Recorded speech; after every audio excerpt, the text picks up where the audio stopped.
Hi YouTube, this is Felicia with Bible Scraps and welcome to my Flippie Funiques series, Unique Techniques for the Flipback Artist. And in this episode, which is 6, I'm going to show you how you can use a variety of spray mists on your clear bags. And to step it up a notch, how you can incorporate your shake in the process.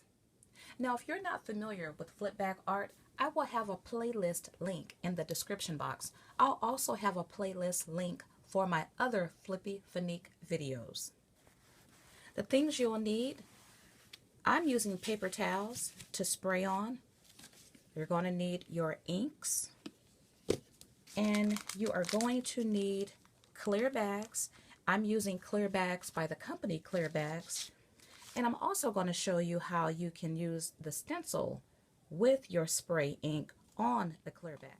And if you so desire, you're going to need your shake. Before we get started, I want to show you a sampling of the different clear bags that I have applied mist to. This one is actually with the Tim Holtz stencil. And here's one. I'm not sure how well the camera will pick up the color because I am working with clear bags or flippies.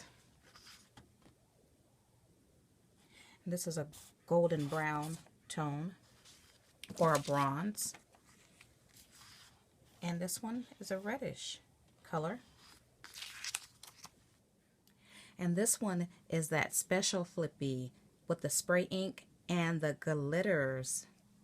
Pretty. When I look at this one, I think of a starry sky or a snowy background. So pretty. You do want to spray just to make sure that your spray thingy is not clogged up.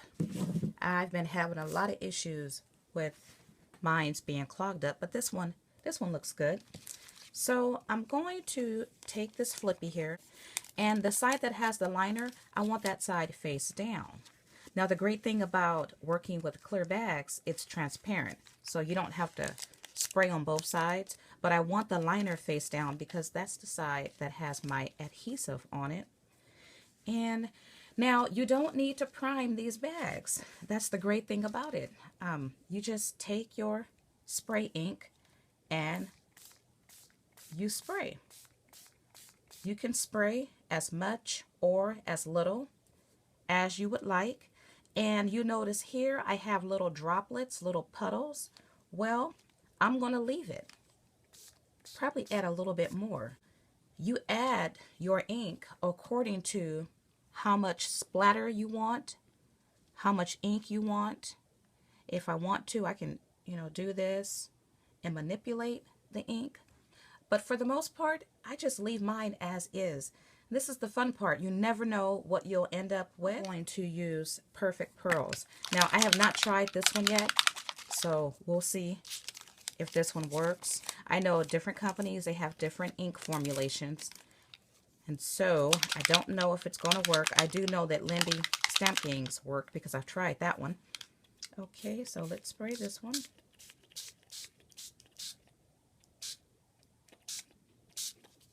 Alrighty. Going to set this one to the side and let it dry. You can see how that one looks. I'm trying this stencil by Tim Holtz. It's called Dot Fade, and I know this one worked. I showed you an example of this one, and I'm not going to adhere it down. I'm going to use Lindy Stamp Gang and spray a little bit. And this time I'm going to back up a little bit because I don't want as much. And I sprayed this one at an angle. Okay.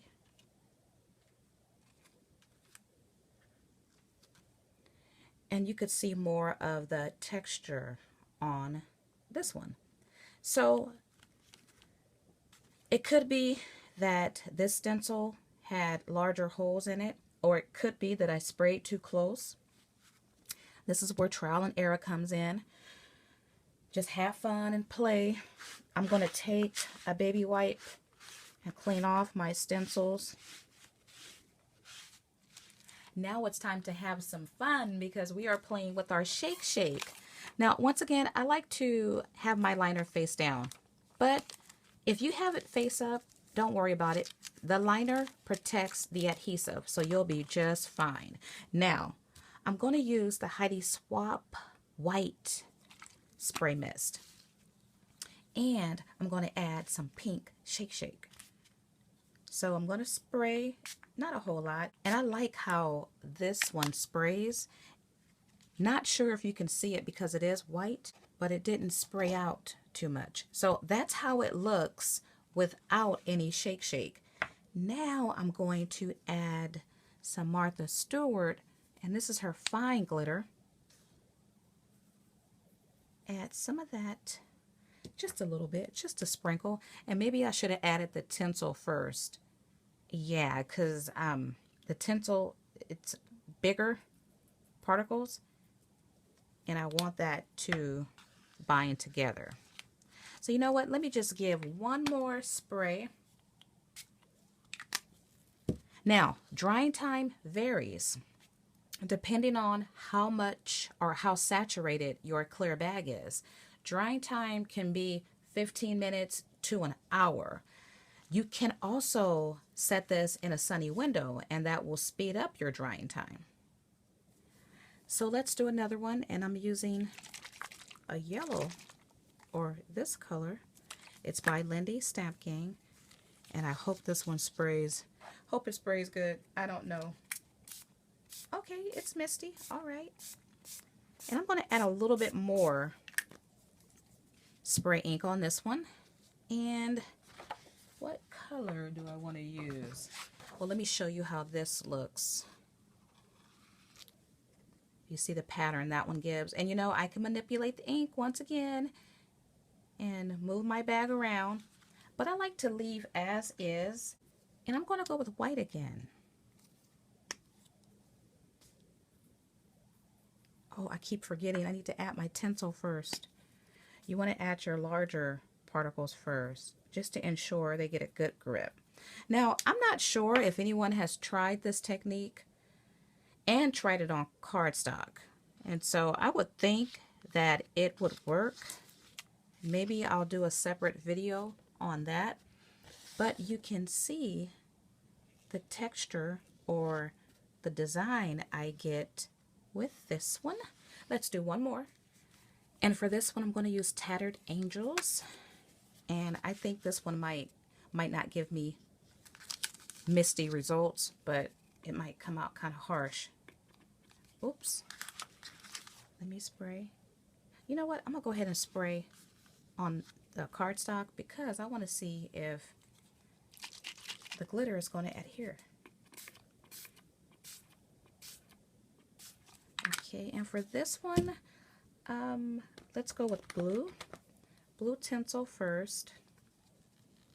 And if you're wondering, well, how can I use these bags? Well, of course you can use them in flip back art, mixed media, altered art, going with some fine glitter now, or if you just want to jazz up your Happy Mail packaging. Yeah, let's see how this one's going to turn out. And so let me add a little bit more glitter to the cardstock here. I don't know if it's going to adhere because the cardstock soaks up the ink, but on the clear bag that doesn't happen, and so it allows it to kind of bind together. So let me turn this over, and you can see the result you get from this one. So I'm going to sit this in a sunny window and come back with my results. Now while that's drying, I want to show you guys the Flippie that has a face on it. Can you see where the face is? It's right here. I'm circling the whole face. This is an eye. This eye is bigger than that eye. This is his mouth. It's open, and his long skinny neck. I thought that was so cute. So when you're spraying and having fun, you never know, what design you're going to create. It's kind of like the clouds. Sometimes the clouds form shapes yeah, you'll have that experience when you are using your spray mist on your Flippies. It's been about 45 minutes, though these dried fairly quick, maybe 20 minutes. I did have these in front of a sunny window. Let's take a closer look.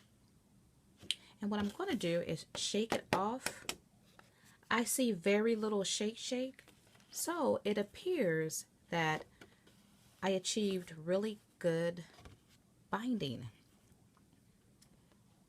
And this one is really, really pretty. Now I'll be watching over time to see how well the glitter holds on the bags. And this is another one.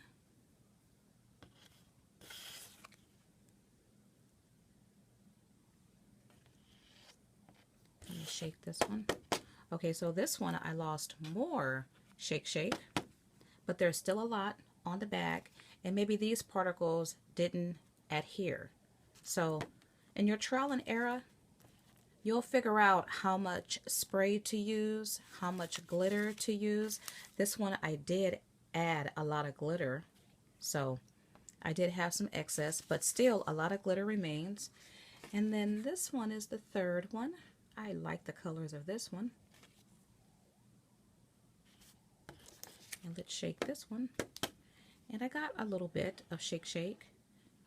But once again, most of the glitter is on the bag. And keep in mind that you can mix colors together. And I wanted to show, I did try to use my confetti glitter. And this should be dry, but I could tell, yeah, the larger glitter shapes, they're not going to work. Though some remained, I'm thinking these are probably, yeah, they're just going to eventually come off. But you know what? Now what I want to do is take a baby wipe, because I want to see how well the baggie will clean up. Oh, well, yeah, you can remove the glitter, but you know what? It's a little bit harder to remove the ink. So that's a good thing. So of course it's easier to remove it while it's still wet. So if you make any mistakes, just use your baby wipes. But the baby wipe does remove the glitter as well as the ink. The ink just takes a little bit of a workout. My final thought on the glittered misted Flippie: use less of the tinsel and more of the fine glitter. Therefore, you won't lose as much glitter. And be on the lookout and you'll see how I incorporate these into my projects. As always, blessings.